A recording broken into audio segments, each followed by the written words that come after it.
સુરતના કાપોદ્રા વિસ્તારની યુવતી સાથે મિત્રતા કેળવી તેણીના ન્યૂડ ફોટો વિડીયો વાયરલ કરવાની ધમકી આપી વારંવાર દુષ્કર્મ આચરનાર 9 મહિનાથી ફરાર આરોપીને કાપોદ્રા પોલીસે ઉત્તર પ્રદેશના આગ્રાથી ઝડપી પાડ્યો છે. કાપોદ્રા પોલીસ પાસેથી મળતી માહિતી મુજબ એક યુવતીએ નોંધાવેલી ફરિયાદમાં જણાવ્યું હતું કે આરોપી માનવેન્દ્રસિંહ ઉર્ફે રામપાલ રાણા જાટે યુવતી સાથે પ્રેમ સંબંધ બાંધી પ્રથમ વખત શારીરિક સંબંધ દરમિયાન ન્યૂડ ફોટા અને વિડીયો બનાવી લીધા હતા.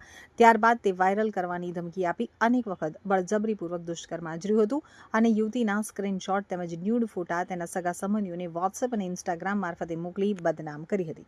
આ મામલે કાપોદ્રા પોલીસમાં ગુનો નોંધાયો હતો, જેથી સુરતના incharge police commissioner Wabang Jamir, અધિક પોલીસ કમિશનર મીણા, નાયબ પોલીસ કમિશનર આલોક કુમાર સહિતનાઓની સૂચનાને લઈ તપાસ કરવામાં આવી.